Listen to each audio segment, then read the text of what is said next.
everything is choice. It sounds so cliche, but everything is choice. So you could choose to be happy.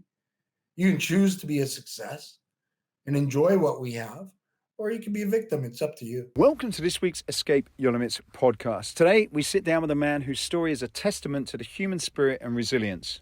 From discovering his father's tragic end, age 5, descending into a world of drugs, violence, and then incarceration, to finding salvation in bodybuilding and the power of mental strength. I didn't know, but he was dead, and he had taken his life. If I had $1 for every kid I saw texting during their workout, I wouldn't have to work anymore. It's like a drug when you are on stage and you're doing something and evoking an emotional response from the crowd. Bodybuilding became this all or nothing thing. I almost was like, well, if I'm going to die, okay, but I'm going to die doing this. So please enjoy this week's episode with Mr. Todd Payette of the Escape Your Limits podcast. Todd, shoulder down. Explain to me, what does that mean to you? That expression actually came from a junior high basketball coach I had a million years ago. I was doing some one-on-one drills in practice, and I was really getting my ass handed to me by this kid who was a little bigger and a little stronger. And so I'm trying to get to the hoop, and he's just forcing me to the outside, and I'm throwing up these horrible shots. And my coach, a wonderful man by the name of Sid Kurzunski, was there, and he's, Todd, stop. What are you doing? I said, well, coach, I can't get to the basket. I mean, there's nothing I could do. He says, yeah, there is. Here, let me show you. And he takes the ball and he says, you got to put your shoulder down. What you got to do is throw a fake stutter step, drop your shoulder, and move past that obstacle like he's not even there. So he shows me, and he does it, gives me the ball. He says, you try. So I tried. I throw a fake, throw another fake. The kid goes for it. I put my shoulder down, right past him, easy layup. I couldn't believe it. I was like, that worked. He says, do it again. Try it again. Other side, it works. Try it again. Pull up for a little jump shot. I was like, this is brilliant. This really works. And it became sort of a philosophy for me, really, because later in life, when I was going through some pretty tough times, it came back to me. I could hear coach's voice saying, put your shoulder down and just move forward. Go through that obstacle like it's not there. And it really, really hit home. It resonated with me. And later on became the title of my book. And I really wanted to honor him because he was a guy that really went out of his way, not only to help myself, but a lot of kids from my neighborhood. We grew up in a pretty tough blue collar area in a city called Winnipeg in Canada. And those coaches really went above and beyond. So it was really to honor him. What do you remember about your father? That's going back a ways. He was my, like a lot of little kids, you know, especially for little boys, their dad he's like God, right? He's like your hero. And I just remember every day being really excited when dad was coming home. That is, unless I was in trouble, then I didn't look forward to it as much, but I always looked forward to it. Because I was the only boy, I think I got a little bit of special attention from him. You know, I don't think he really connected with my sisters as well. And, you know, he was a milkman for a living. He like old school milk truck, uniform and hat. And, you know, 5-year-old little kid, that uniform, I thought it was pretty cool. And he'd come home every day and I'd go running up to him and he'd take his milkman hat, put it on my head. And I, you know, felt pretty important. He was, you know, at that time, I thought he was a pretty amazing person. Of course, as a little kid, you tend to overlook some of the shortcomings. Take me back to that Sunday morning when, you know, when you saw your father that last time. Mm-hmm. You want me to describe it? Yeah. Tell me what that what happened there. My father was an alcoholic, and sometimes he would disappear for a day or two, and the way I would know if he was home because we weren't supposed to go to our parents' room, when they were in bed and sleeping and that.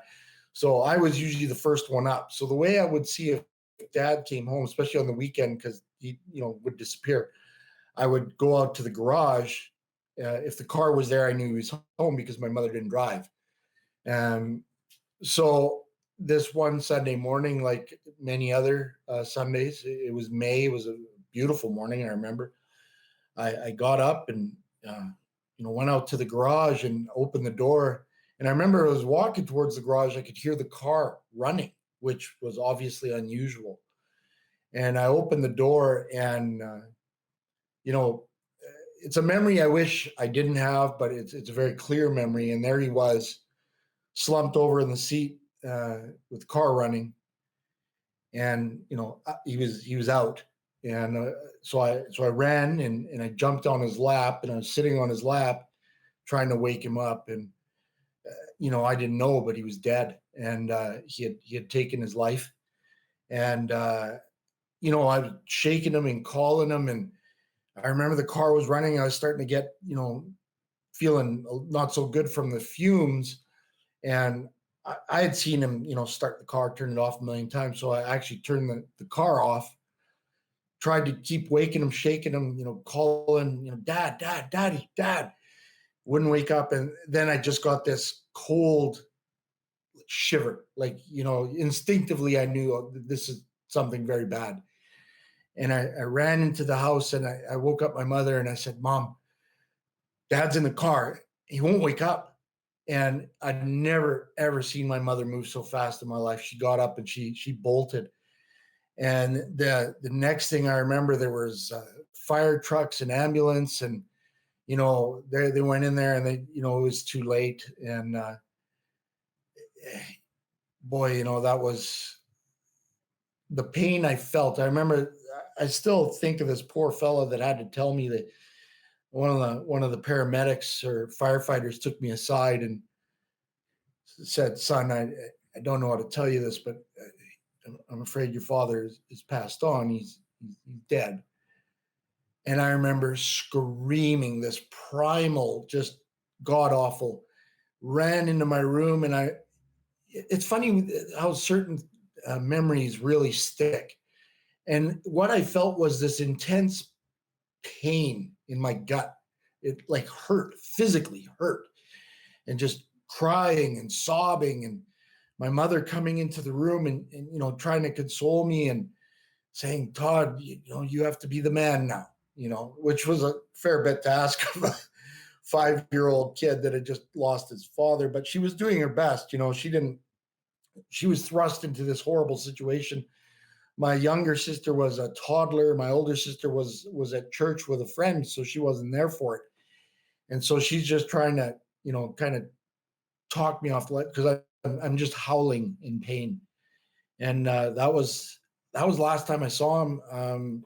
They did, it was the 70s, and things were a little different then. So I guess they didn't feel it was a good idea for me to go to the funeral. Although looking back, I kind of wish they had let me say goodbye, because I didn't really get, my last memory is, sitting on his lap while he's, passed away. And it's something that, decades and decades later, I still have that nightmare. And, it's become like a constant. It's not there every day, but, pretty consistently, at least once a week, there's that dream of that, or some sort of variance of that situation. How do you think the lack of support at the time impacted you being able to process what happened? And do you think it would be different now with if you were a kid today? Yeah, it would definitely be different, because it really wasn't addressed. This happened on a Sunday.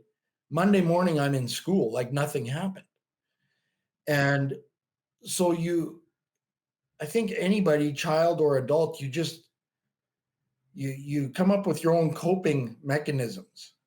And my coping mechanisms became very physical in nature.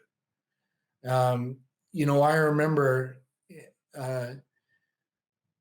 not that long after, I was up really early one day and I was watching TV, and Jack LaLanne used to have an exercise show that came on. I'm sure you know who Jack LaLanne is. And one of the early, he was a bodybuilder and an early pioneer in the fitness world. And the TV was on, and this little muscular dude came on and started talking about, being healthy and happy and strong and living this long life. And, all of a sudden, death had become a very real fear.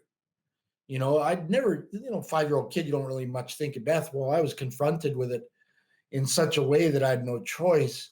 And so now I was terrified of it. And here was this little man talking about, exercise, be strong. And so next thing I know, I'm, doing sit-ups and push-ups and thinking, I want to be strong. Like, I took it as I was going to do everything I could really to not end up as my father did. I was terrified of that. So that, I don't know how I would have reacted if somebody had spoken to me, because I didn't experience it. I was really left to my own devices. My mother didn't really, she had her hands full just trying to, all of a sudden, now she's a single mom with 3 kids under the age of 10 in 1974. She has a grade 9 or grade 10 education. There's not a lot of opportunities, and now she's got to put food on the table. So she didn't really have the time or maybe the mechanisms to sit down and try and talk to me about it. It was just like, she was really tough. Like, when I look back, I think, man, she really was the hero in the story, because she really got it together and made damn sure that we were looked after. And so you learn a lot by not necessarily by what somebody says, but what they do. So I just kind of had to get on with it. And things later on maybe got very negative for me, but a lot of those lessons I learned from my mother later came back to help me later in life. When was your first memory? You mentioned Jack LaLanne, but as it related to bodybuilding, what age were you, and what was that experience when you thought, okay, this could be something for me? Well, I can remember the very first time I touched weights, and then I got into it later. But the very first time I touched weights, I was about 10 years old, and I was at my cousin's house. And like a lot of, teenage boys, he had some pig iron in the basement, right? And he had, those, if you remember those old exercise charts with Larry Scott and black and white pictures on, and there was all this. And so my cousin's name was Ed, and I saw all these weights, and I said, Ed, can I lift these? He goes, yeah, sure. Knock yourself out, So I spent that whole evening doing every exercise on that chart, every curl, tricep extension, push-ups, squats, everything. And I thought, this is fantastic. And I could feel the muscles, the little pump. And I was like, I'm growing already. I can't believe it. I'm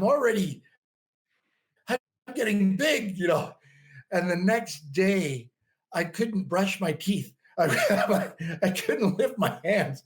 But, a lot of time, I think with people that get into training, we don't view that as a negative. I thought, oh, I must have really have done something. I can feel the muscles. It hurt, but I loved it right away. And it was such a positive. Go ahead. Sorry, I cut you off then. I was just saying, it was such a positive thing, right? It was like, it was so black and white. Here's the weight. You can either lift it or you can't. And in my world, because everything was so many shades of gray and there was so much confusion, it was like, wow, this makes sense to me. I like this, so I loved it immediately. The wait is over. Our new Escape Fitness catalog has landed. This is the essential guide to all of the latest product innovations that are shaping the future of functional training. Bigger and better than ever, this year's catalog is 190 pages, jam-packed with everything from eye-catching, bespoke functional training frames to some of the latest strength training equipment. So sign up today to receive the digital version today, or be one of the lucky few to receive a hardbound printed copy straight to your door. So what are you waiting for? Go to escapefitness.com now.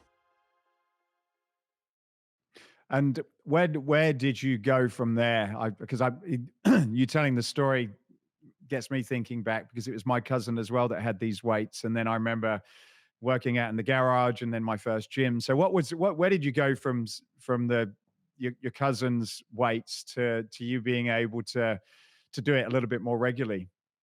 I was about 18 years old, and high school sports were wrapping up for me. And I'd always, there always seemed to be muscle magazines lying around. Somebody always had them. And in the comic books, there was always pictures of, build big muscles and Charles Atlas and all this. So it always was sort of there in the background. But I had also realized somehow along the way that I never saw a kid that was jacked. You know what I mean? Like it wasn't a little kid thing. So I kind of realized, okay, I have to wait till I'm a little bit older. So when I turned 18, I was at a friend's house, and he had Arnold's book, Education of a Bodybuilder. And I was like, hey, this is pretty cool. Can I borrow this? And he says, sure. And I read that book like cover to cover that night. Like I was like, and there was this one picture of him. I think he was about 19 years old, and he's standing in the Alps. It's a black and white shot, and he's just, he looks so majestic. And his story, the fact how, like, I really identified, because I'd kind of grown up in this situation where people always tell me what I couldn't do. You can't do this. You're just you're a bum from this neighborhood. And here was this guy that came from this little tiny backwards village in the middle of nowhere to become this world champion. And this, he had, at that point, it was the 80s, Terminator had come out, Conan had come out. I knew who he was. And I was like, this is what I'm going to do. Just like when Arnold saw the magazine with Reg Park, that was when I saw that book. I was like, I want to be like this guy. So I took in that book, it was part autobiography and part training program. So I looked at the training programs, and there were 3 programs. There was a beginner, an intermediate, and an advanced. And I figured, well, I'm an athlete, so beginner is, that's beneath me. I'll do the intermediate. So the next day I went into the gym, and I did day one of Arnold's programs there in the intermediate section, thought this isn't so bad. And then of course the next day I couldn't move because it was well beyond my capabilities, but I loved it. And I immediately started to seek out, I got to find a gym now, because this was at a high school gym. And I was like, I'm going to find a gym. And I found a real hardcore little cement cinder block wall gym with a garage door that we opened in the summertime, and no air conditioning. And it was the type of place that you walked into, and the regular members would bug you and bust your balls to the point where they see if they could make you quit. Because if you couldn't take it, they didn't want you there. Right. So if you sucked it up and you took it, then they mentored you and they taught you. And there were some guys there that were competing at the World Powerlifting Championships. Like, these guys were monsters, and I was a skinny little kid. But I was there, come hell or high water every day, taking their abuse, but it worked. I was like, let's see if I eat enough and I train and I lift, and I got bigger and I got stronger, and that was enough for me. Like it had become part of my life ever since. What do you remember about what's that? What do you remember about the equipment in the gym back then? Oh, it was pretty basic. You had barbells, you had dumbbells, you had cable machines. I mean, there was a hack squat machine, a leg press, squat racks, benches of all sorts, heavy dumbbells, 200-pound dumbbells. And, just, there was nothing in there that was plastic. I'll tell you, it was all iron. It was perfect. It was exactly what you needed to build a great foundation. And I remember the very first time I went in there, I got yelled at.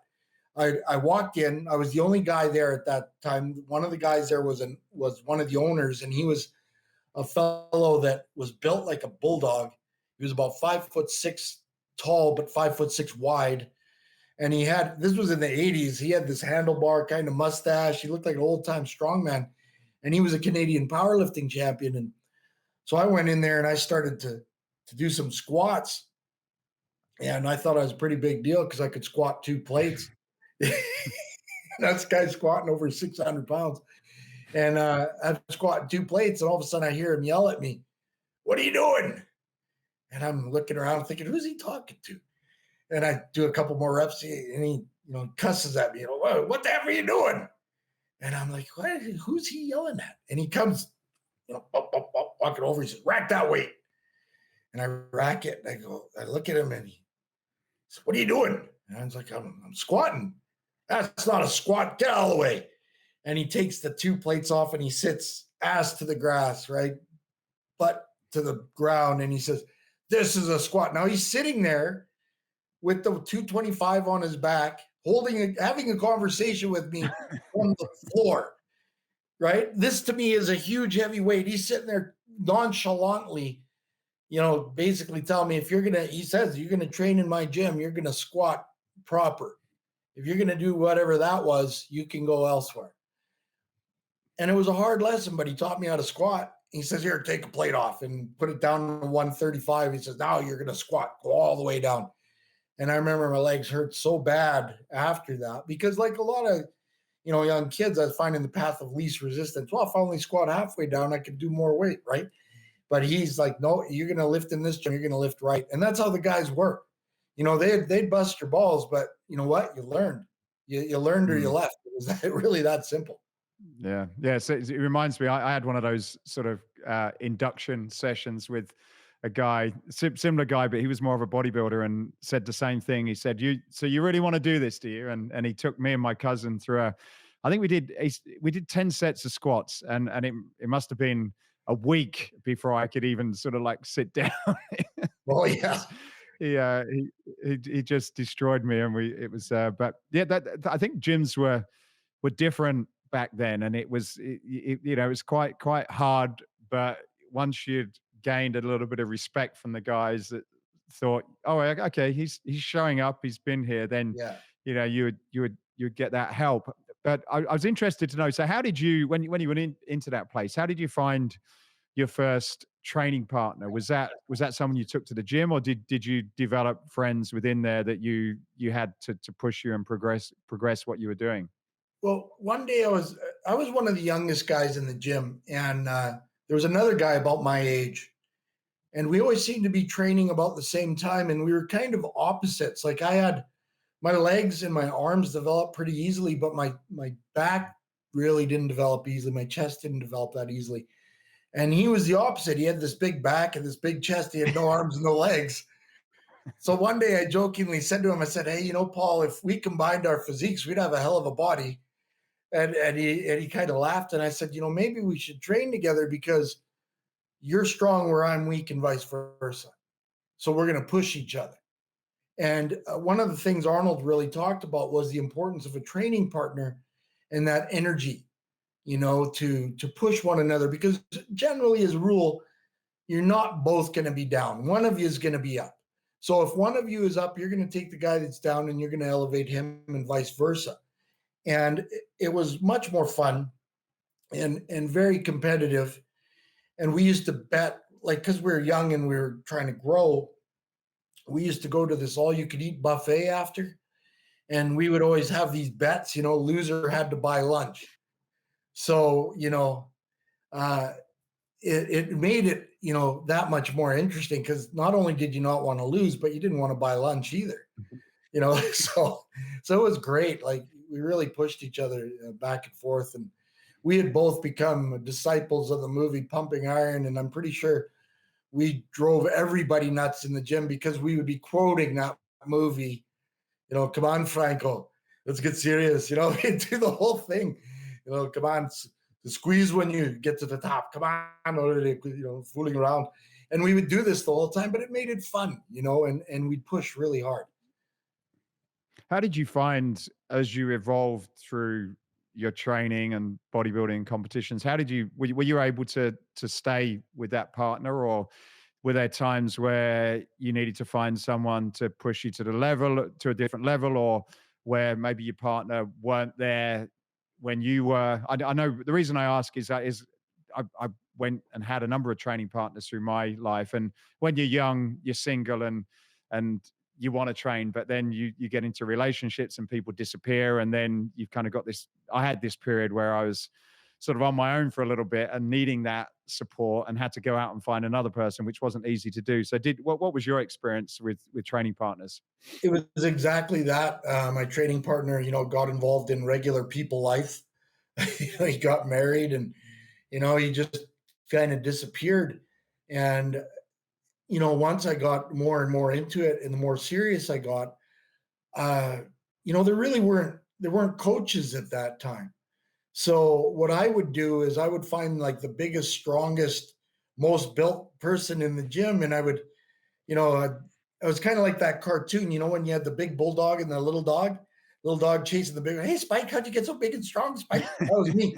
Right. So I would, I remember there's this one guy who trained with a bit. His name was Erwin. And Erwin was this German guy, tremendous, never competed, but he sure could have. He had tremendous physique. And so, if Erwin was in the gym, I'd go up, hey, Irv, what are you training? I'm training chest today, kid. I was like, oh, yeah, me too. Can I join you? Yeah, come on. And it, he taught me a lot. And I remember I'd always say to him, I said, Irv, one day I'm going to beat you. Yeah, kid, one day you're going to, but today ain't that day. And we'd go back and forth. And then when I got into competing, I was really fortunate. There was a guy in my gym that was a nationally ranked fella, a guy by the name of Rob Belisle that actually became a pretty good pro for a while and competed in the Masters Olympia. And he helped me for my first show and really, I had no idea about diet and stuff. And he kind of helped me to diet, like, for the little bit that he worked with me, because it was very last minute. He saw that I was, looking like I was doing something. He says, are you doing a show? And I said, yeah, I'm doing the novice. And he says, well, let me see your abs. And I lift my shirt and he shook his head. He goes, that's no good. And I was like, oh. And so he said, let me help you. And he helped me get a little bit better. And I remember I placed sixth in that show. And then I remember I had this moment that I call the Mike Katz moment. You remember in Pumping Iron when Mike lost, he was fourth, and they show him in the dressing room and he's, kind of down on himself. And he's like, so I remember I placed sixth in this show. And I knew that genetically and aesthetically I'd had some genetics, but I just didn't have enough time in dieting and experience. So I was getting beat by guys that probably I could beat.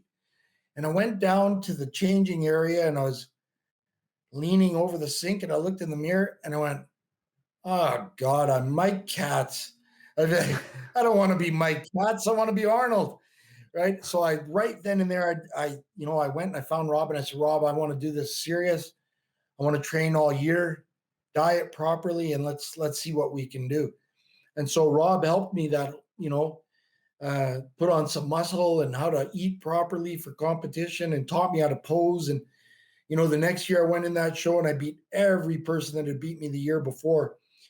And I remember one of the guys that had beat me the year before came up to Rob and he said, what the hell did you do to him? It's like he has a whole new body. And he says, yeah, well, things are different this year. And he was great. So that's how you learned back then. You found somebody with more experience than yourself that was willing to work with you.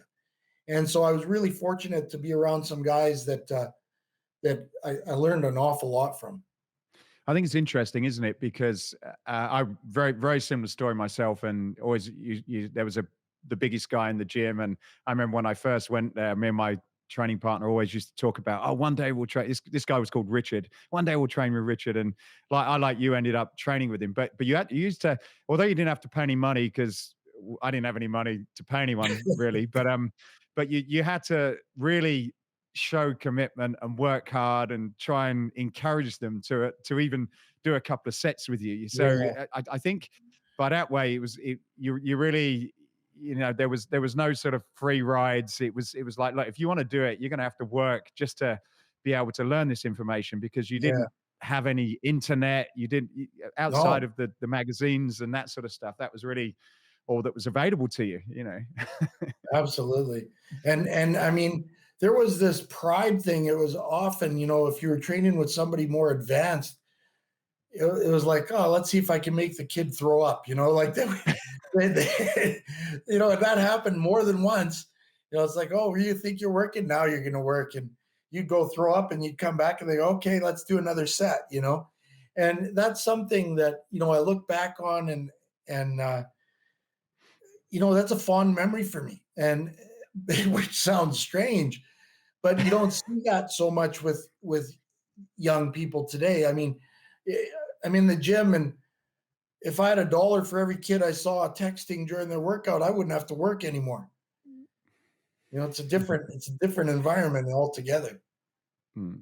What were some of the training programs or styles of training that you did back then that you thought, when I was doing this, I got some really great results in terms of transforming and developing your physique?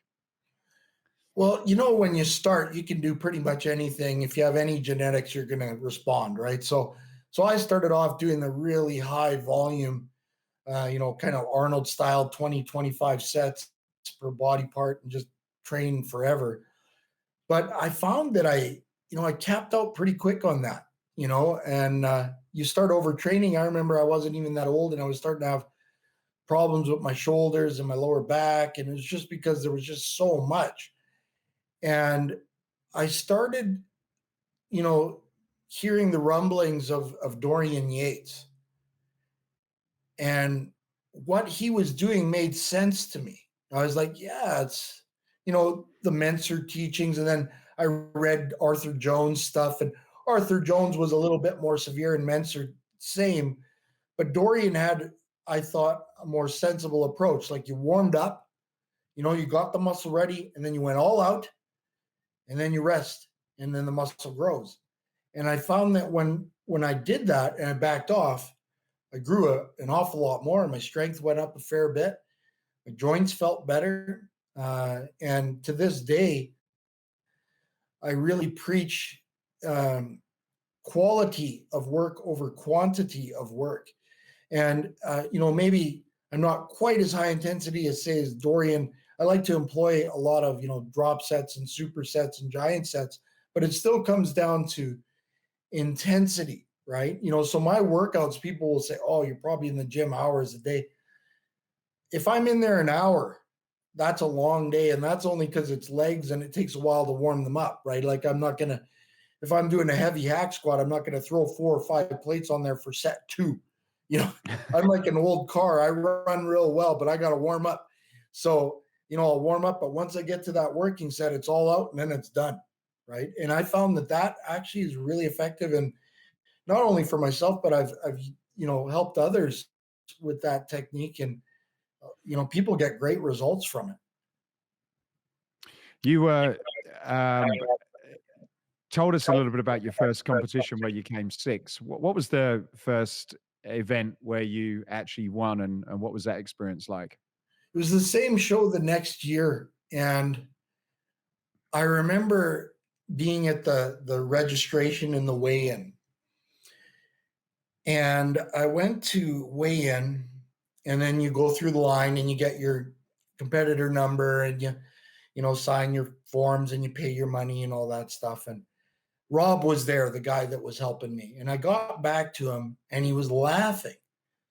And I go, what's so funny? He goes, you're winning this. And I said, oh, shh, don't jinx it. Shut up. I don't want to hear it. He says, oh, Todd, you have no idea.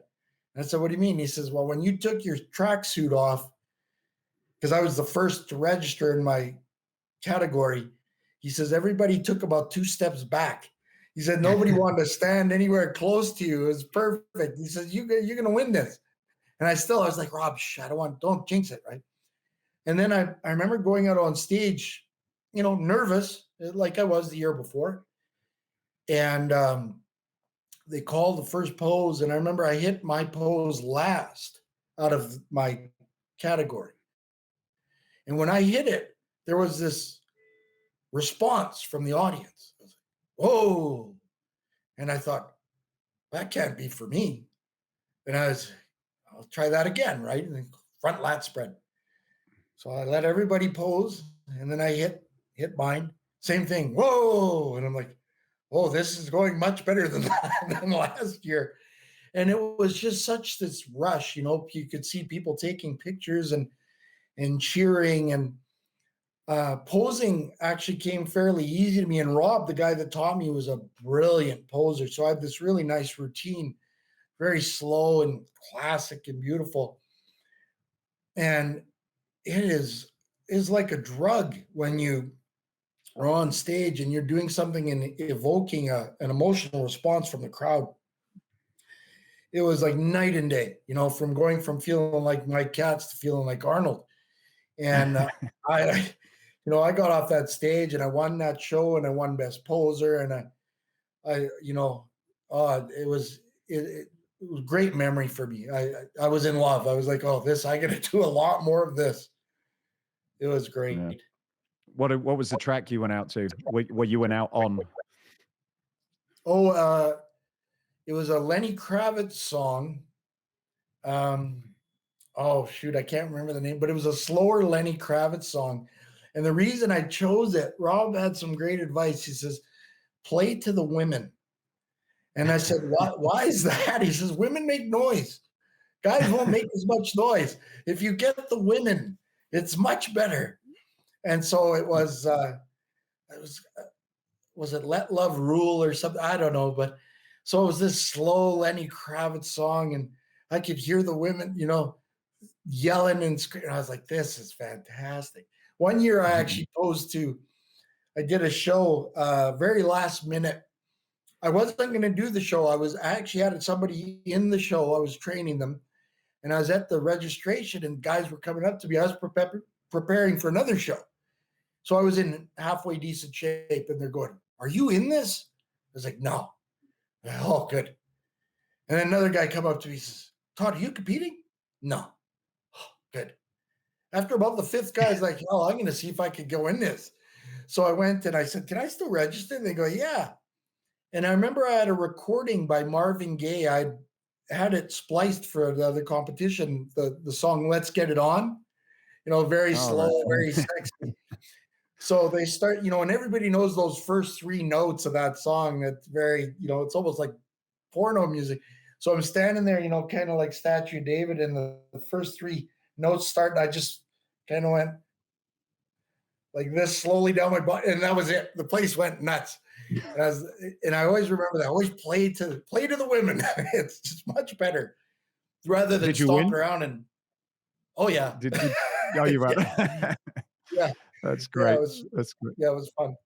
So I was watching your documentary last night, and there was another big competition, and I heard you talking about how you were just so focused. You put everything and everyone off to one side and to focus on this show. And it sounded like you probably wasn't. It didn't seem as though you was in the right place, but you had a pretty terrible accident. So tell us about that story and yeah, what happened as a result of that? Yeah, you mean the car accident? Right. Yeah. Yeah, it was actually, I wasn't at a good place in my life. Bodybuilding had been a great thing, but like a lot of things, there's got to be moderation to a point, right? And I had not dealt with a lot of things that had affected me growing up. And, bodybuilding became this all or nothing thing. And I remember, I was driving my car and I was hit, T-boned by this big van that ran a red light, and it crushed the car pretty effectively. And I remember the car, he hit me, and I hit another. So the car was filling up with smoke, and I managed to force the door open, and I turned, I took a few steps, and I turned, and this car at the time was my pride and joy.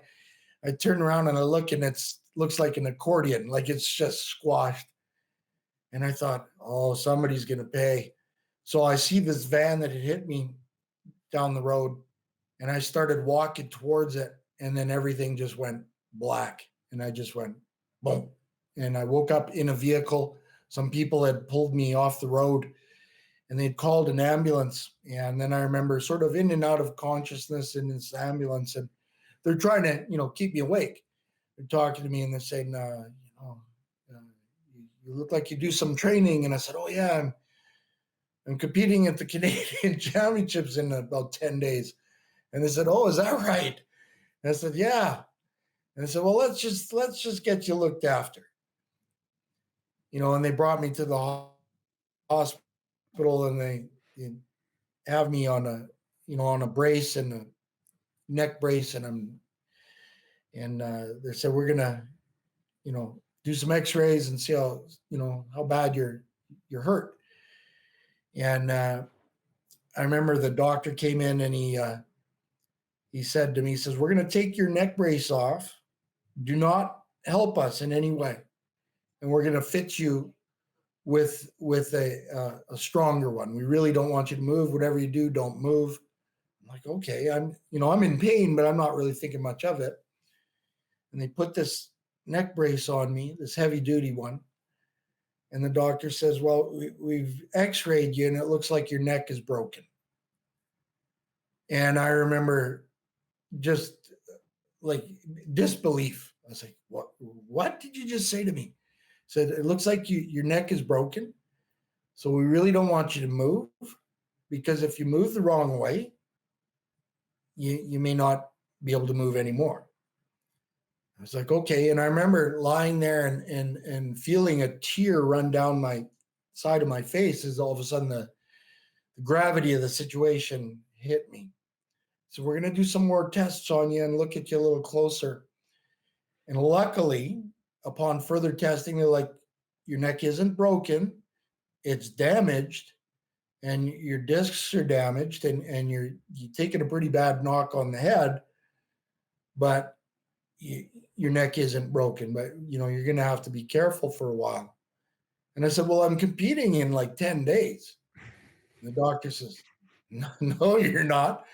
I said, doctor, if I walk out of here, I can assure you I am going to be on that stage in 10 days. And he says, I really can't advise that. You could really damage yourself. And I said, that's fine.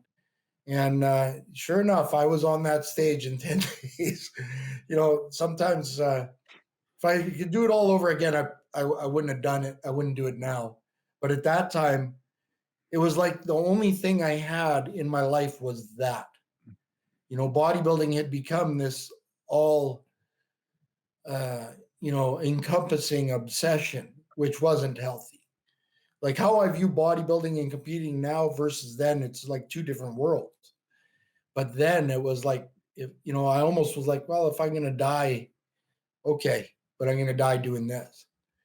And as a result, I remember I found out later that I had actually done a little bit of damage to the gray matter, and it was causing me to have blackouts on a fairly regular basis. So, I was passing out, and I remember being at the athletes meeting, and I would pass out, and then I'd wake up and I'd have paralysis for a few minutes, where I could see, I could hear, but I couldn't move. And it turned out to be later on, the doctors said that what I developed was a form of narcolepsy. And sometimes when you pass out, you wake up, you can't move for a minute or two. It's a horrible feeling. It rarely, like over time, it's really subsided. And if I'm gonna black out, there's little triggers that I feel before it happens. So if I'm driving, I know, okay, I got to pull over. And so I don't generally drive for long distances. I'll drive in the city, but I won't do highway. And but I remember being at the athletes meeting, and this happened. I'm sitting on a chair, and I pass out, and I wake up, and I remember praying to God, please don't let them call me up to weigh in right now, because I can't move. And I was sitting next to a female pro that I knew, and she looked over at me and she says, are you all right? And I go, yeah, I'm okay. And she goes, you don't look so good. And I said, oh, prep. I'm tired. and eventually it subsided and I was able to move again, obviously. But it was, bodybuilding can be an absolutely wonderful thing, but it can also be like the worst drug in the world if you don't have your priorities right. And I definitely didn't at that time. Coming up next. Once I learned that being accountable was really the key to freedom in life, that's when you succeed. I think the moment I realized, okay, I'm not gonna be a victim anymore, I'm not gonna use my past as an excuse, you just gotta own it. Once you do that, sky's the limit. I saw on your documentary that you decided to pick up a package and go and drive it somewhere. It was seeing you now and watching you on the documentary and seeing the sort of person you are. Like well, I'll get you to tell the story, but I was curious before you do that. Like what was sort of going on in your head at the time to do something that was pretty much seems very out of character? I think that for some people, it is absolutely necessary to hit rock bottom. And I feel, unfortunately, or maybe fortunately, that I'm one of those people. So I got to a point in my life where I hadn't processed anything from growing up. I just pushed it all down. I was a very angry person, and I was not caring. And I was training a bunch of fellows that were, for lack of a better term, these were connected individuals. These were people that were in organized crime. And I was training some of them. I was, getting anabolics for some of them. And these guys liked me because I was a big, strong guy. I could outlift them, they thought I was cool. And at the time I thought that was pretty okay. I thought, okay, I'll be a bit of I thought I was a bit of a badass. I wasn't, but I thought I was. And, the one guy said, hey, they were offering me jobs, hey, would you mind, you can make some money, you can go collect money for us. You're a big, intimidating guy. You can. And I was like, I didn't really like the thought of, beating up people. One of the things they asked me to do, they said, would you deliver a package? And I was like, yeah, that's easy, sure. And I remember I wanted to move out west to a city called Calgary, and they wanted me to deliver a package or pick up a package from Calgary and bring it back to Winnipeg where I was living. And I thought, yeah, great, because I was going to go out there and I was going to go to Gold's Gym out there and see if I could maybe get a job training people. And, so I thought, kill two birds with one stone. And I'm not an idiot. I knew that whatever I was picking up wasn't anything good, but I didn't ask either because I didn't care. I was like, I don't care, whatever, right? Sure, fine. And little did I know that one of the fellas that was with them was an informant. He had decided to work with the authorities to save his own skin. So he knew that I was going out to pick up this package. And little did I know that I was being, I was under surveillance by the police. And so I went out there and I went to Gold's Gym and I trained and I talked to them and I said, sure, we'd love to have you. And I'm thinking, this is great. And I pick up this package and, I'm driving back home and I get to within about a block of my house and I see these, red and blue lights flashing behind me, a lot of red and blue lights. And I pull over and I'm thinking, I'm such an idiot. I'm thinking, I wonder who they're after. Well, I found out pretty quick. It was like 4 or 5 cop cars, 10, 11 cops. They jump out of the car. There's one guy I have the windows down because it was warm, and one guy's on the passenger side. He's got a gun sticking at my head. And another officer, an undercover officer on this side, screaming at me to get out of the car. And I'm like, whoa, what the hell? And I reach down to undo my seat belt, and this officer punches me square in the face. I basically yelling at me to keep my hands visible and tease off of me. And I remember hit me pretty hard, and I turned and I looked at him, and I just looked at him and went, really? I have to undo my seatbelt to get out of the car, and they're screaming at me. And, it's funny how you think of things later. I'm thinking, man, this guy had a gun pointing in my head. If I'd have moved the wrong way, I could have ended really badly. Get out of the car and they jump on me and they're trying to force me to the ground. And I'm like, guys, I'm not fighting you. You know, like I think they kind of want you to resist because it's more charges, and I'm not resisting. And they put two sets of handcuffs on me.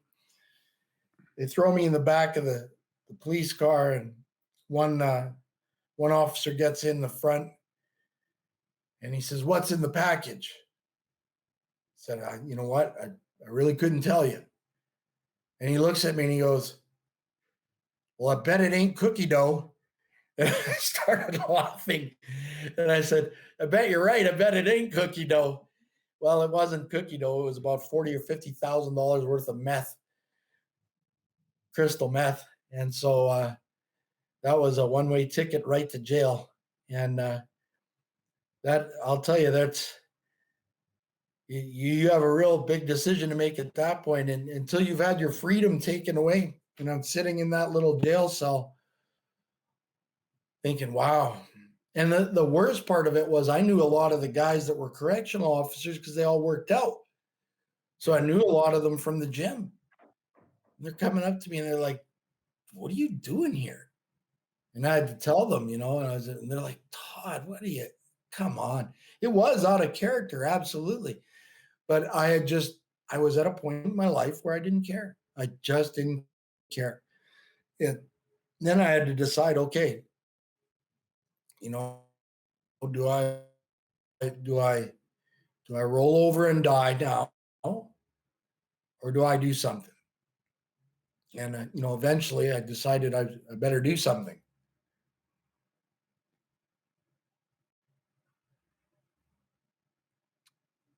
And I remember I got out of prison, um, and I got back home and all my possessions were gone. My girlfriend at the time had sold everything. I'd told her to sell everything, and there I was, just myself in an empty place. And I remember there was a bottle of pain meds I had there from an injury I'd had before, and I had a moment where I thought, "That's it, I'm done. I give up." And so I swallowed the rest, that was in that bottle, and passed out pretty hard. But then I woke up, which I didn't entirely expect. But that was like an awakening for me, because it was like, okay, you're still here. Now what are you going to do? And the only thing I could think of to do was to go to the gym.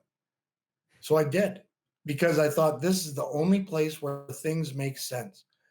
So I went to the gym, and I remember it was just the worst feeling in a way, because I walked in there, and normally when I walked in the gym, it was, "Hey, Todd, how's it going?" But bad news travels fast, and they knew what had happened. So all the gym regulars turned, they literally physically turned their backs to me. And I was like, all right, it's like that. And I remember I thought, well, I'm going to do some bench press. And I started warming up. It was one plate, two plate. I got to three. And I was pretty good at bench. And I thought, I'm going to do 4 plates. And I was about to do it. And this one other guy, Jason, came up to me, and he was a competitor. I'd competed against him in the past. And he said, "Hey, Todd." And I was like, "Jay, how you doing, man?"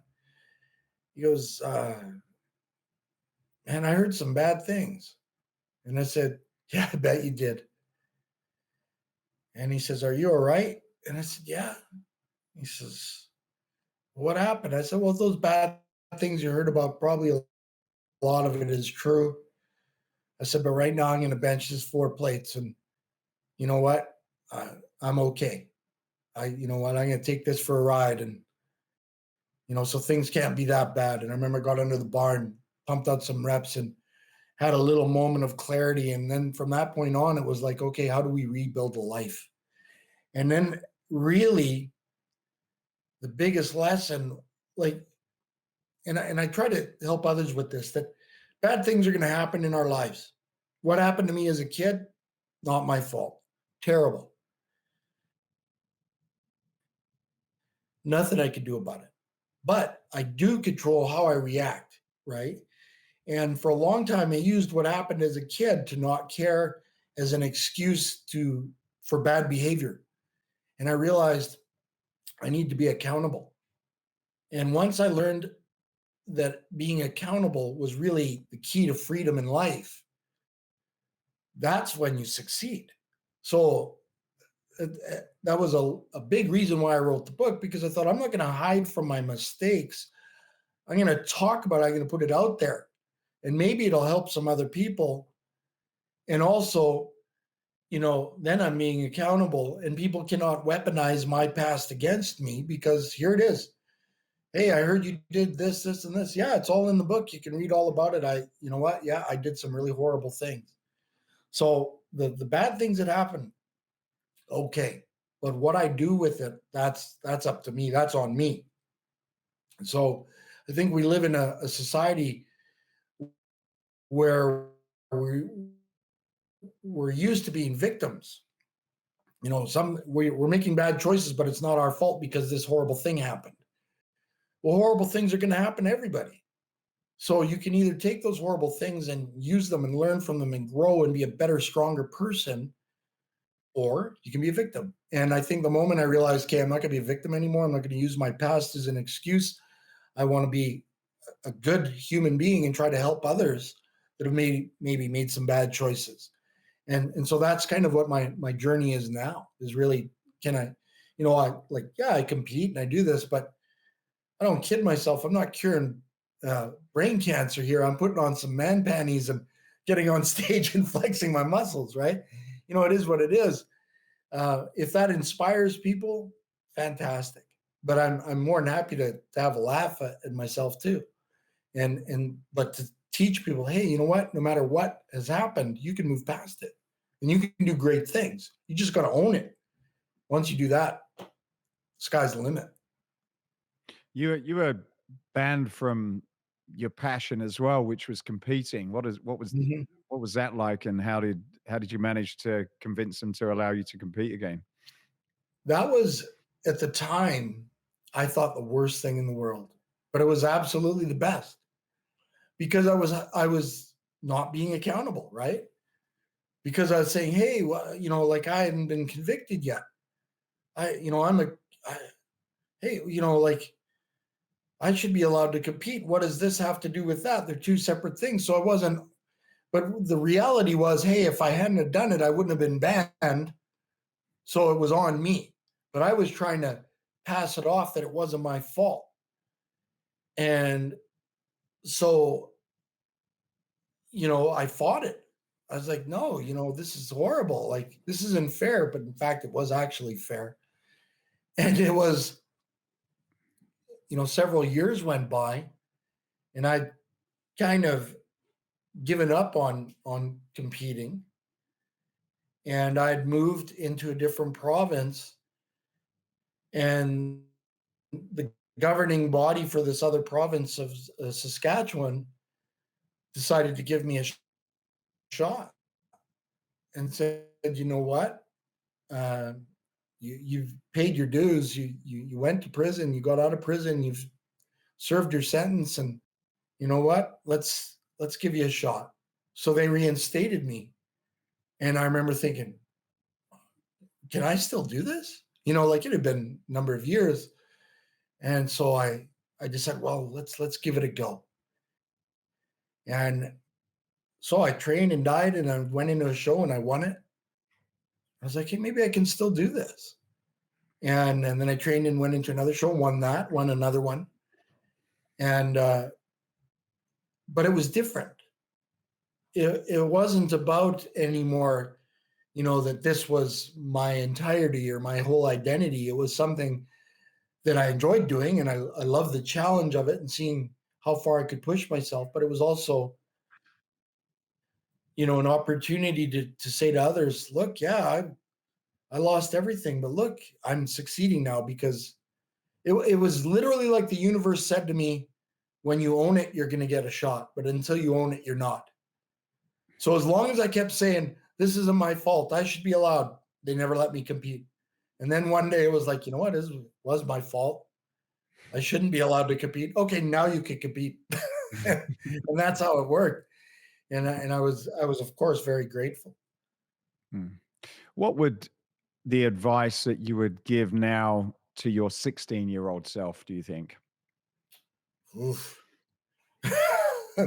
16-year-old me was pretty stupid. So I don't know that I would listen. Um, I think at that point, a lot of what happened, I blamed myself. You know, what happened with my dad, I, I felt like it somehow was my fault.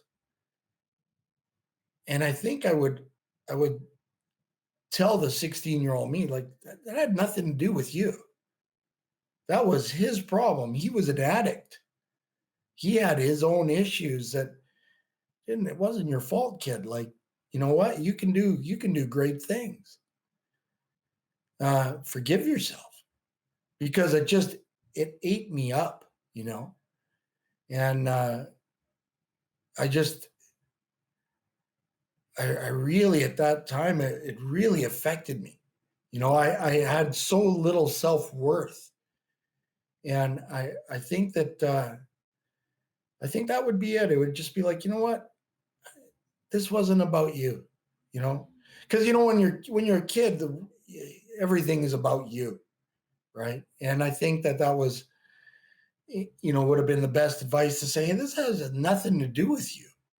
You know, move forward, do great things. You only get the one shot. I think that's pretty much what I would say. You know, forgive yourself. Mm. Hard times, you've been through plenty, and it's something, as you say, we all go through ups and downs in our life. Bad stuff happens. How do you look at them now after being through what you've got, and what, I guess, wisdom can you share with people that may be going through hard times and struggling to see a way through? I remember there was a time, there was a book, I think it was called The Secret, and it talked a lot about speaking things into existence. And I remember at the time being very angry by that book because I thought that's stupid. You don't know how hard I've had it. You can't, happiness isn't a choice. If you've lived my life, blah, blah, blah, right? And I realized things were going, pretty badly. I thought, well, I have nothing to lose because the way I'm doing things is certainly not working out very well. Why don't we try choosing this? You have nothing to lose. So I remember changing one thing. It's very common when somebody will ask you, how are you doing? And people will say things like, living the dream, something negative, or, it could be snowing out. Oh, what a terrible day. It's cold. It's this or that. So the first thing I changed was if somebody asked me how I was doing, I would I would say something positive. I'd put something positive out there.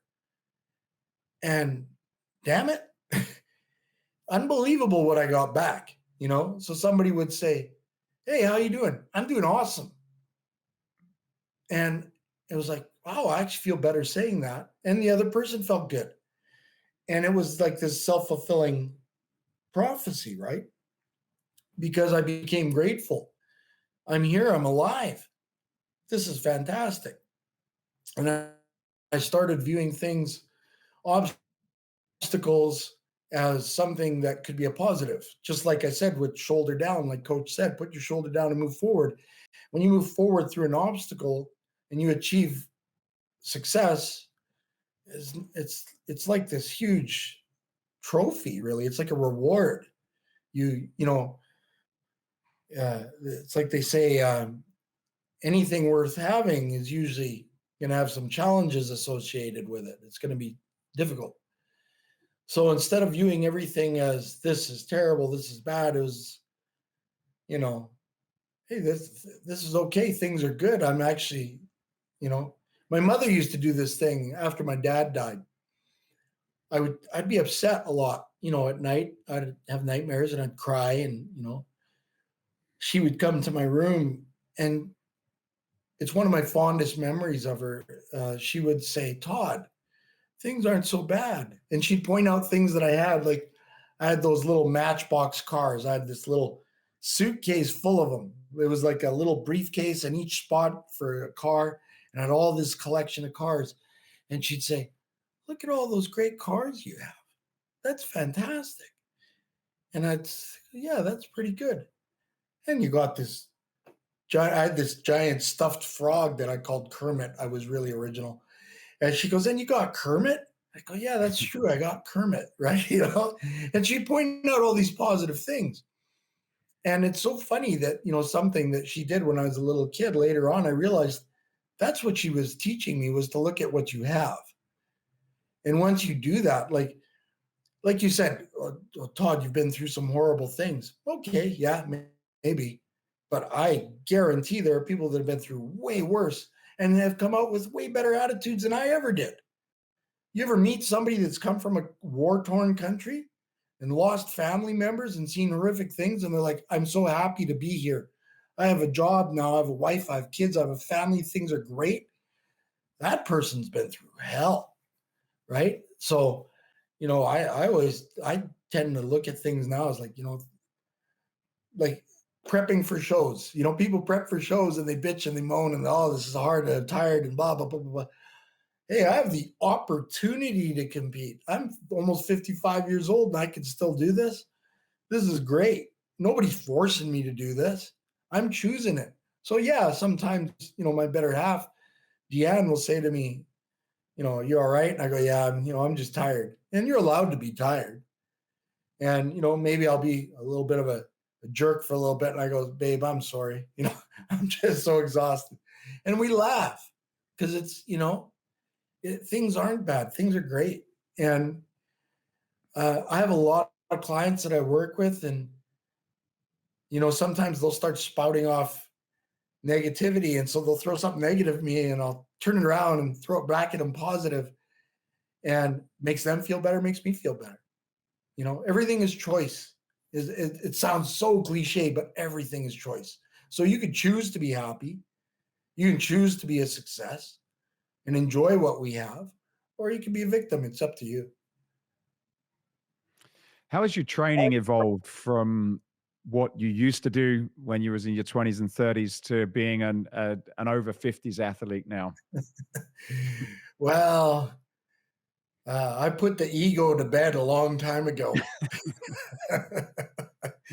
I remember when I would be bench pressing back in the day, I hated warm-ups because I didn't want anybody to think that was all I could bench, right? So I would race through my warm-ups, 1 plate, 2 plate, 3 plate. Oh, okay, now I'm lifting weights.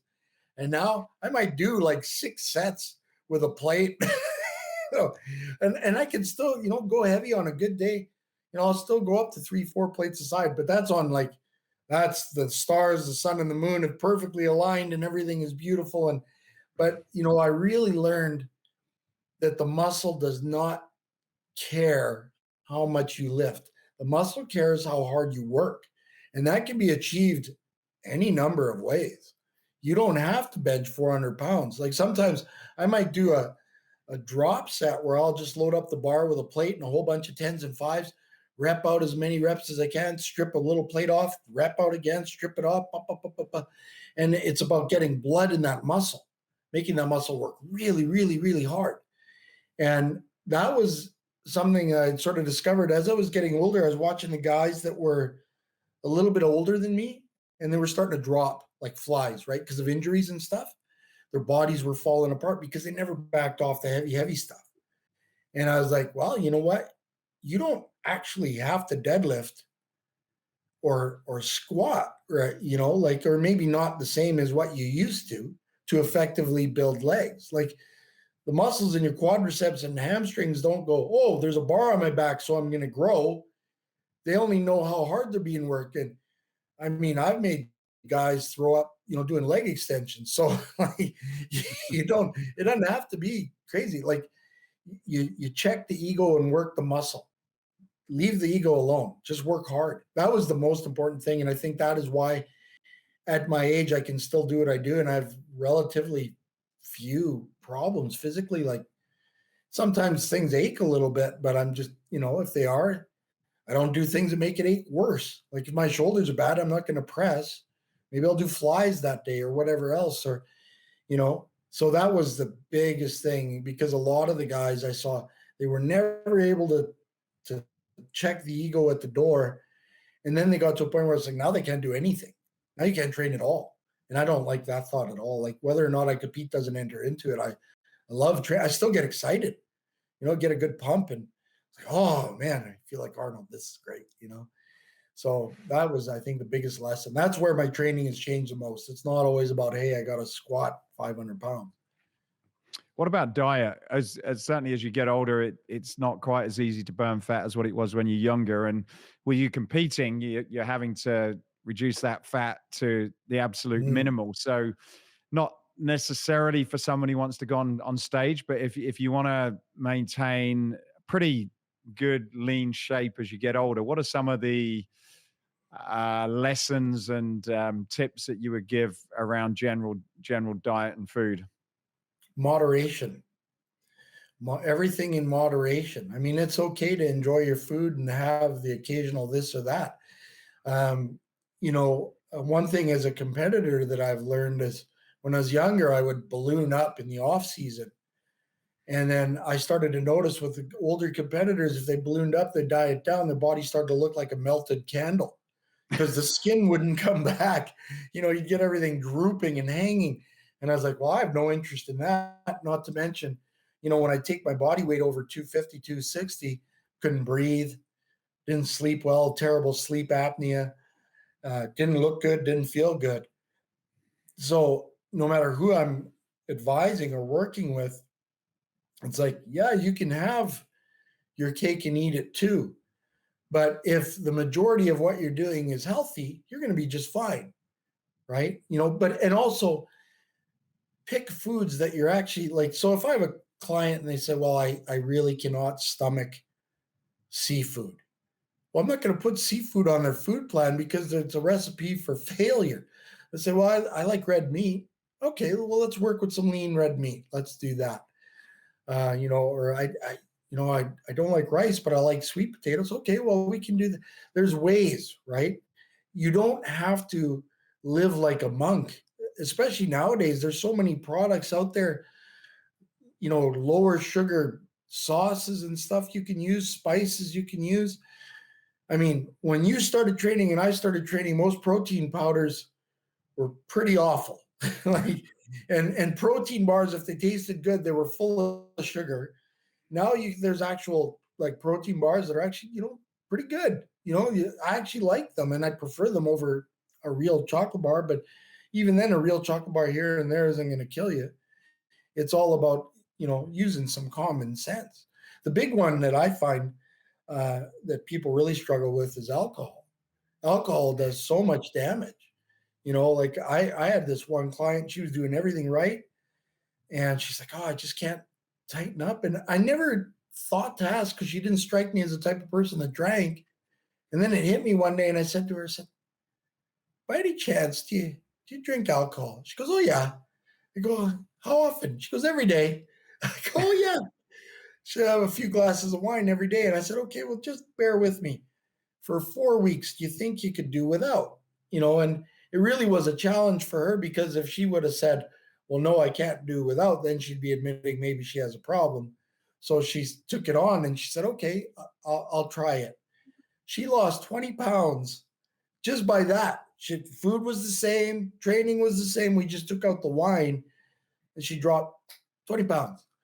And she never drank like that again. She would occasionally have a glass of wine as a treat, and that was it. She'd say, with her cheat meal, maybe once a week, she'd have a glass or two, and that was fine. So yeah, someone told me about that recently, and so I started Googling calories in a scoop of ice cream, and calories in a glass of wine, and calories in a beer, and when I looked at it, a lot of people are like, oh, okay, I'll skip the dessert and I'll just have a glass of wine or something instead because it's healthier. But it was actually, you get a couple of glasses of wine or beer and it's the equivalent to 2 large scoops of ice cream. So you can kind of figure out that if you're having that every day, then that's obviously going to screw up everything else that that you're cutting back on. Exactly. And what the alcohol as a drug does to your metabolism. That's the other thing, people. It's not even just the calories of the alcohol, but your body's going to metabolize alcohol and not food. So there's that aspect of it. And, unfortunately, it is like the most accepted addiction. We're expected to drink. We're taught to drink from. Now, I never really got into it because of my experience with what happened to my father. It terrified me. I was like, that was the last thing I was going to do, was get involved with alcohol. But now, because of bodybuilding, it really is going to undo everything I'm trying to do in the gym. And unfortunately, though, I've had a lot of clients where I'll say, okay, well, if you want to reach your goals, we're going to have to curtail the alcohol. And they look at me like I'm crazy. Like, really? Yeah. What? Well, how about if I drink hard liquor? No, that's not going to help. It's been something I've been playing around with because for a number of different reasons. But you're right. It's very unusual socially. If you don't drink, you're almost like made to feel as though you're a little bit of an oddball. So there's pressure to drink in so many situations, and I don't think people realize. A lot of people are like, oh, I just have a couple every now and again, or every night, or I just drink at the weekend. But I don't think people realize that you are addicted to it. And when I say, and even think about it myself, it's like, okay, well, look, if you're not addicted, just stop it for a month and just see if you're bothered. And I've never met anyone that's like, okay, I can just do that without it being a problem. And so clearly there is an addiction there, and it manifests in so many different areas, from your weight, from your sleep, from your mindset, inflammation in the brain. There's just so many things around it, but it is a very, very difficult thing for people to give up. And I think what ends up happening is people are like, well, I'll just have a few, and that's not bad for me. But it is, and it's quite a struggle, I think. I think so. Absolutely. So hormones. This is something that changes as well when you're older. And I know in the bodybuilding world, there's a number of different things that you can call hormone replacement and testosterone and that kind of stuff. But how do you, when you get older, how are you thinking about this? Are you looking at replacing what's being lost? Are you against hormones or hormone replacement? Where do you sit on that particular subject? I think that hormone replacement, and I take testosterone. I think it's a very valuable tool, as long as you're not abusing it, right? It's like anything. Like, one of the things that saddens me today is I'm not against anabolic use. I'm against anabolic abuse. And so, before I ever took anything, I was competing at a really, pretty high level.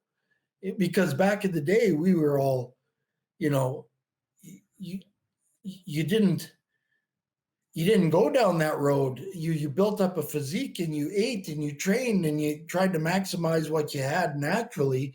And then if you were maybe going to be competitive at a high level, you might explore that. But now, like, I'll have young guys come up to me, and they'll say, hey, can I ask you about, this is what I'm taking. And I look at them, they don't even look like they've been in the gym. And they're taking, doses that, Arnold would have never have taken in his life. But I think that if you're, especially for, somebody north of 40, and if your hormone levels are suspect and they're low, I don't think there's a problem with it. I don't even think there's a problem with it for competition if you're going to be responsible with it. The problem is very few people are, and you can see it in the physiques, because if you look at the physique from the 60s or the 70s or even the 80s, the guys looked tremendously healthy, right? Because it was a part of what they did. But the most important thing was their genetics, their hard work, and their food. And then that was like the icing. Now I'm seeing physiques that look really like something that's been put together in a lab. Like that, there's nothing healthy looking about it. From you get these guys, they're 30 years old, they look 55. You know, their faces, they're bald, they're, no offense, but sorry, but you know what I mean. You get these young guys, and they look 20 years older because when you abuse your system with huge amounts of anything, there's a price to pay for it. So I think the real problem is in, we live in a society like back in the day in the gym. Yeah, there were guys obviously that took it, but you didn't go up to the biggest guy in the gym and say, "Hey, what are you taking?" You'd probably get slapped. You know, now because of the information that's out there online, you get these kids that are going, "Oh, Tren is the hardest thing I can take." Well, I'm going to take tons of that. And I think that's a huge, huge problem, and why we're seeing, people in the industry dying and having severe health issues, and why the aesthetic and the sport itself doesn't. I mean, when I was a kid, I looked at the guys and I wanted to look like that. I don't look at anybody in the Olympia today and think I want to look like that, you know. But I used to look at Lee Haney and go, man, look at that physique. Or Lee Labrada or Bob Paris, Barry DeMay, Samir Banu. They all had these beautiful, fantastic physiques. And most of them, they're all healthy still to this day because they didn't abuse their bodies. Right. So I'm a big believer in that. Like, yeah, it's great to, hormones are a wonderful thing, but if you're going to abuse them, you're going to pay for that. There's always a price to pay for everything. You're in the UK at the moment. NABA Universe, is that what you're preparing to Yes. to go? Tell us what's going on now in England, or Bradford is if I'm not Bradford, mistaken. England. I've done the Universe NABA. When I first started reading about Arnold's big thing, like he was talking about winning the Mr. Universe. That was like Reg Park, his hero, NABA Universe. And I love the history of bodybuilding. And many, many years ago, I had received an invitation to the Universe. And at the time, I was under contract with a supplement company. And they didn't want me competing in NABA because they weren't selling their products in the UK. So it would have avoided my contract that at the time was paying me some money. So I had to turn it down. And then years later, as I was kind of rebuilding my life, I had said to someone that, I'd always regretted that I'd never done the NABA Universe because of the history. And she said to me, well, why don't you contact them? You have nothing to lose. And I thought, she's right. And I reached out to Val Charles and Eddie Elwood and said, I don't know if you remember me, but you had invited me years ago. And they said, well, how do you look now? And I sent them some pictures and I said, you know what, we'll send you an invitation. And so that was 2018. I went and I placed fourth, and I've done the Universe 3 times. I was 4th, 7th, and 5th last year, and given it another kick at the can this year. I just love the tradition of it. Like it's such a mythical title. Like the funny thing is, in bodybuilding, of course, there's the Mr. Olympia, but if you talk to an average person and you tell them about the Mr. Olympia, they have no idea what you're talking about. But if you say Mr. Universe, they know that. And I love that. In the NABA Universe, which is the original Mr. Universe, that's been going on for over 70 years. There's only been one Canadian in 70-year history that's ever won a Universe title. So it's been my goal to be number 2. So, well, I'm going to give it a crack. Anyways, I'm at the wrong end of the age class, though. I'm like going to be the oldest guy in the Masters. But you know what? I love the challenge. I love the UK. Like I love visiting here. The gyms here are fantastic. The people are amazing. NABA has been extremely gracious to me. I did a couple of shows leading up. I placed 3rd in the Austrian Open because I wanted to compete in Arnold's homeland. And then I did a show in Prague, Czechoslovakia, or Czech Republic, and placed 3rd again. And now I'm hoping like every week I've been getting a little sharper. So let's see how the Universe goes in a week and a day, and give it a go. It's so much fun. I just love it. And there's such a camaraderie here amongst the people in NABA. Like, we're all trying to beat each other, but we have so much fun, and so much laughs, and it's a good time. It's great. Yeah, we're all trying to be the champion, but I just love the history of it. 70 years, Mr. Universe. It's an amazing thing.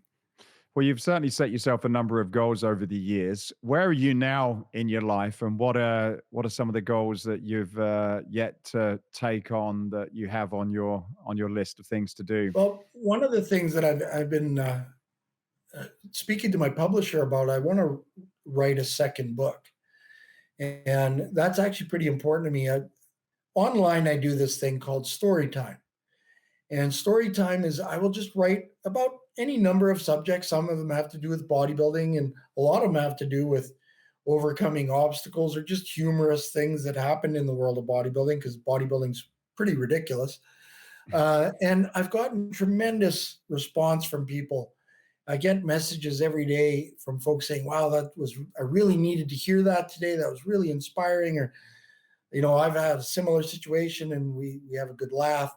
So one of the immediate goals in the next year is I want to start compiling these story times into a book, and putting that out there, kind of like a daily devotional, that you would read, but instead of it being maybe a religious one with little anecdotes about the fitness world, and like I said, overcoming obstacles, something that hey, everybody reads in the bathroom. It gives you something to read in the bathroom or over your morning coffee, or that sort of thing. So that's one of the immediate goals. And to continue to work with people, and to challenge people to be their best, and to not give up, and to see the gift that really we're given every day just by being alive.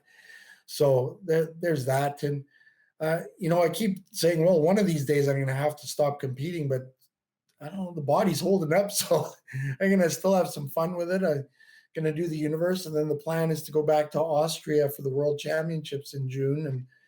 And I've always said, one day I'll stop, and I think I'll know. One day I'm going to do a show and I'm going to walk off and go, that's good, I'm done.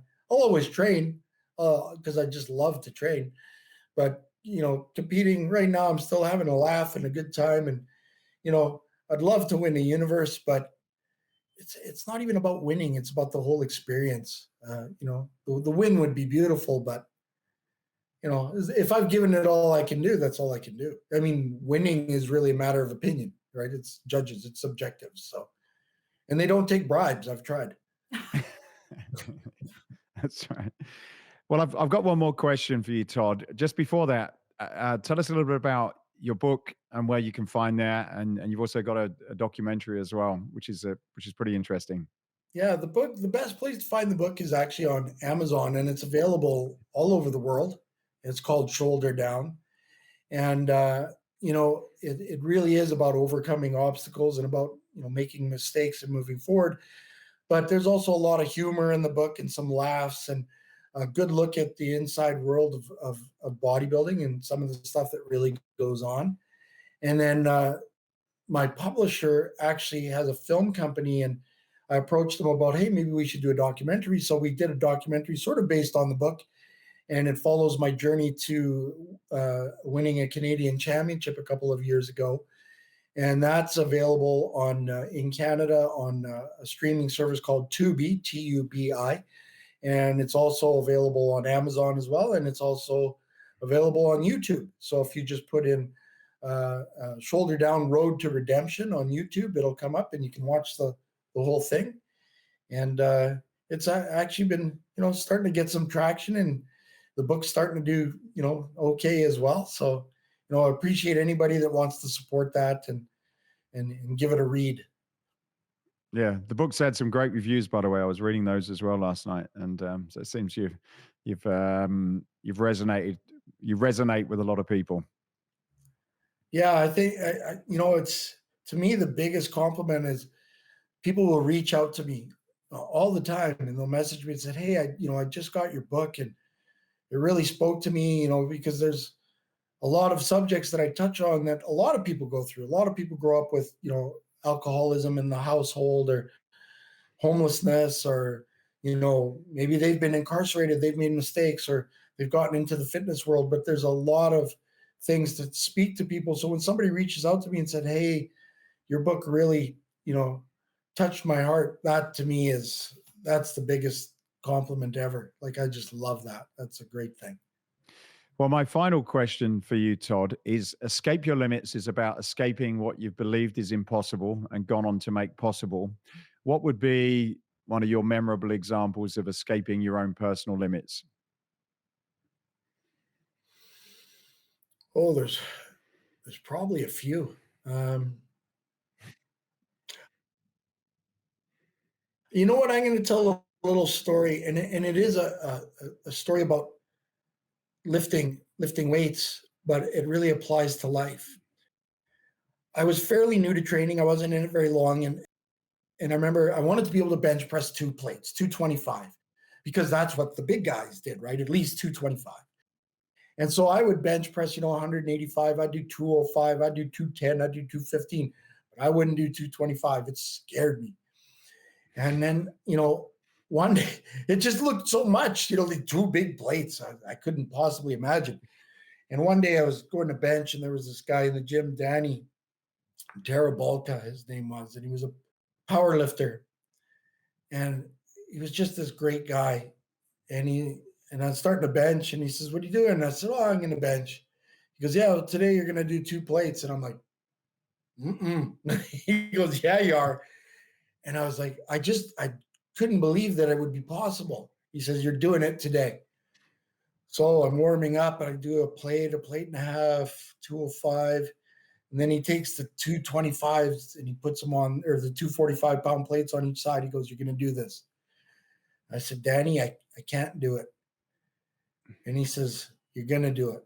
Lie down. So I lie down, I take it, and he leans over and he started talking to me. He says, Todd, you're going to bench this.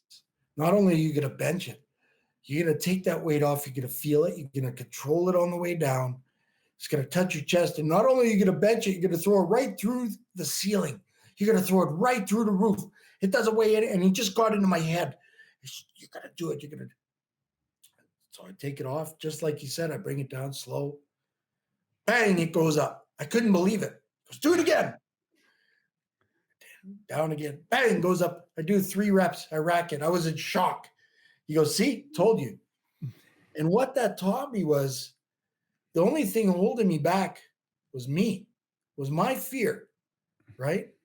And I realized over time, and I incorporate that now so much, that if you believe you can, and if you believe you can't, you won't, right? So if you really want to escape your limits, it's a choice. Just like I said, everything's a choice. Arnold is a big one for saying ignore the naysayers. If they say no, you hear yes. And that is the truest statement in the world. Absolutely 100%. If you talk negatively and, say, oh, I can't this, I can't that, yeah, you're right. But if you say, yeah, I can do this, I'm going to do it. Absolutely. It's, the only time you lose, you can get knocked down. You only lose if you stay down. Get up. You got nothing to lose, right? Time's going to go by either way. Might as well go for it. Regrets are a terrible thing. Terrible thing. Well, Todd, thank you so much for your time today. We will get together in somewhere around the world and we'll have that workout, which I'm looking forward to. But until then, good, best of wishes with your competition. And thank you very much for your time today. This has been a tremendous honor for me, Matthew. Thank you so much for the opportunity. Thank you for listening to this episode. If you've got any value from it whatsoever, then please do us a favor, like, subscribe, tell somebody, and that will help us to be able to continue to do more of these and help you escape your own personal limits. Thanks for listening.